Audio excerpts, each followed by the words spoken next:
Jimmy, here we are between two fiduciaries. How we doing, Jeremy?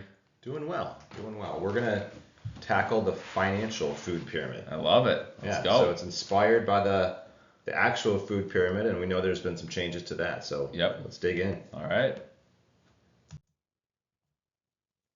All right. So on the left, it's the old food pyramid. On the right is the new food pyramid. They kind of inverted this thing a little bit. Yep. I mean, it's not that simple, but it used to be, like, hey man, eat all those bread, eat all those carbs. Right. It was like when I was in college, I remember there was girls that would go on to like, I'm going on a no-fat diet. Right. I'm eating nothing but sugar, basically. Right. I mean, no joke. Yeah. They'd live on gummy worms and water or something. I don't know. Yeah, that's it's interesting when we were looking at this. The thing that kept popping in my mind, like, so you're talking about yesteryear and your college experience. I'm thinking about today, and for those of us that are use social media, you're constantly being peppered with different diets, right? Different ideas from different so-called experts, right? So it's now there's the keto diet, or look, there's a million different. There really are. Right. Yeah. The Mediterranean diet, whatever it is. There's so many different. Some of them are good, and some of them are junk. Right. It's really, but it's information overload. Correct. And how do you know which ones to trust and that will actually work best for you, right? Yes, it's so true. I think this is really hard for everybody when we're talking about our diets. Yeah. And as hard as it is, right, here it is. There's the new one. Right. Take it in. It's interesting. Yep. Right? Do some more research on it. There's probably a few good things in there for sure. Right. But our domain is the financial food. We want to make sure that you're consuming good information when it comes to your finances and your thinking and your philosophies there. Yeah, absolutely. So, from On Track Wealth Management's perspective, this is how we think of it. Yeah, I love this. Again, similar to the diets. If you're on social media, there's so many different, again, you can't see them, air quotes, influencers out there that are pushing different, investing or planning ideas. But again, this whole what's right for you? Well, it requires having a good financial plan. So I love that we have the planning as the main thing, and the financial food pyramid is doing planning work.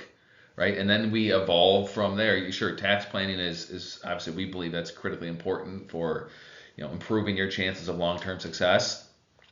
Build a plan, implement the plan, and then you got to continue to evaluate it, right? And are your behaviors able to keep up and follow along with the plan that you've built? Yeah. Right, and we talk about this a lot, but I think so many people think our industry is basically only investments. Well, right. Or very heavily focused on that. And it's not that investing is not a very important part of what we do. Of course. But we just don't believe that you can do the best investing possible if you don't have the other parts of the financial food pyramid taken care of. I do think you would have some folks out there, probably not most certified financial planners. No. But some folks who are influencers who, maybe well-meaning professionals, but sometimes a little bit lost in the sauce. They would have investing as the top thing here. For sure. And yeah, look, as a team of fiduciaries who are managing well over $100 million worth of assets for our clients,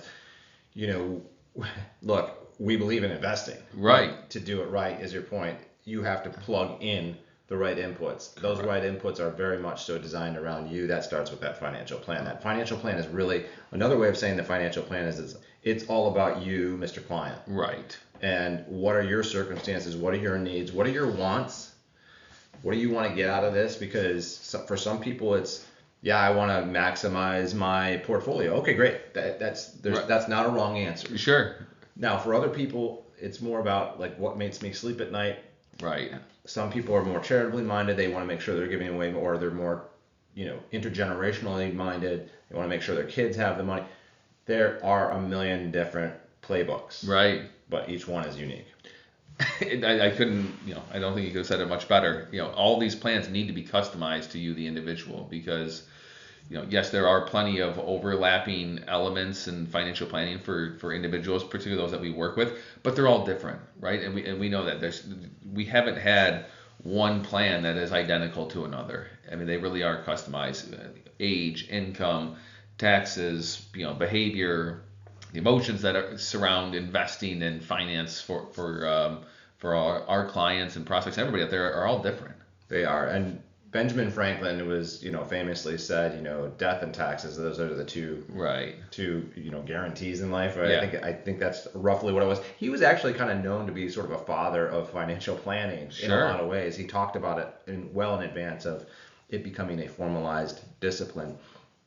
But taxes are going to hit almost everybody, and I can't imagine there's anybody here listening that's not going to be hit by taxes in some way, shape, or form. 100%. And the one thing I would just say as it relates to that is I do cringe sometimes when I'm looking at different social media feeds and I see different influencers out there that are not CPAs that are giving out tax ideas for tax planning that are just rooted in nothing but junk.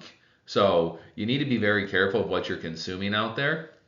To your point in the planning, like you need to make sure you're getting the good information, right? And so it's really important that at all levels of the financial food pyramid here that you understand the source of where you're getting this information. You have to, and just taxes have to be embedded part of the overall financial planning piece. Next one, behavior. So investor behavior, financial psychology. These are again another unique aspect. There are definitely different typologies. There's different types of folks out there with different cognitive biases. We all have them. Right. But you have to be good at investing. You have to actually sort of get to know yourself, understand what your strengths and weaknesses are. Right. And really try to play to them, play to the strengths, downplay the weaknesses, and maybe sometimes it's hand the wheel off to a professional who can help you do that, so that Right. you can concentrate on the things that you're better at in life than this. Right. Well, listen, I know it's been studied, and the behavior from the portfolio managers. So if you're thinking about the best investment managers in the history, right? Whether you think it's Warren Buffett or whoever insert the name of who you think a successful investor is. The managers, it has been shown that the most difficult part of the job for them is knowing when to sell. Sure. Right. So, and that you think about the bias that's involved there, like, oh, I don't want to sell because I'm worried this thing's going to keep going up, or it's gone up, my investment's appreciated greatly in a short period of time. I'm going to sell it and get out, and then it goes up another 10x from that point.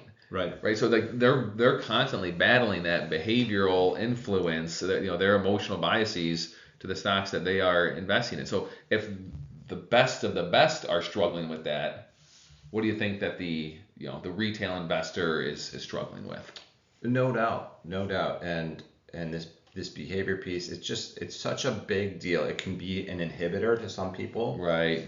It can really hurt them.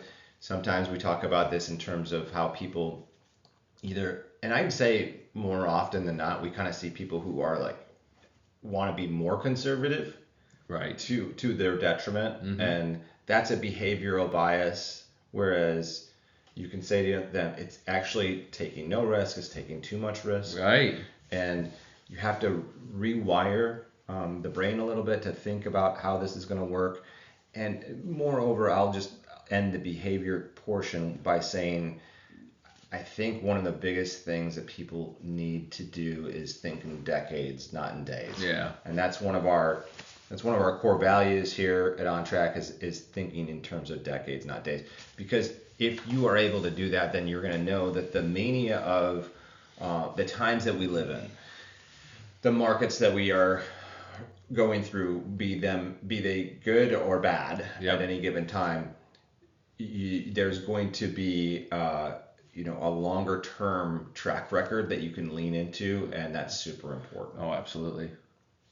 So the investing, right? And I sometimes feel like we underplay our investment chops a little bit. Sure. But it is super important. Of course. It is super important. Yeah, absolutely. That's why it's here on the financial food pyramid.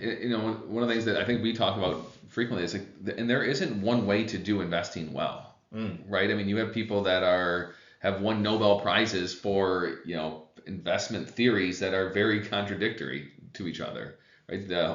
Passive versus active investing. Sure. What's right? Do you think, stock pickers can outperform what the benchmark would give you, right? And over long periods of time, how many people can do it? It's difficult. So again, as we have always talked about, the investing piece, it's critically important that you've taken care of the planning part first, so that you have a better idea of your goals and priorities. What does how is your investment behavior going to allow you to achieve said goals and priorities? Well said. And I think one of the universals around investing is that making sure that you're not overpaying for your investment management, right? Sure. That is a huge piece. Yeah. That sometimes gets lost, and sometimes that's little paper cuts that are going to hurt you over the course of time. Sure. Sometimes it's more obvious, but we've democratized investing in this marketplace, so much so that if you're not taking advantage of that as an individual, you're probably taking a haircut that you don't want. I mean, we've seen plenty of examples of that. Yeah. Again, understanding the tax implications, understanding what type of level of risk you have, and of course the cost is also super important. Naturally. So there it is, the financial food pyramid. I think this is good eating right here. I love it. All right. Thanks everybody for sticking with us. Have a great day. And if you need anything, please reach out to On Track Wealth Management.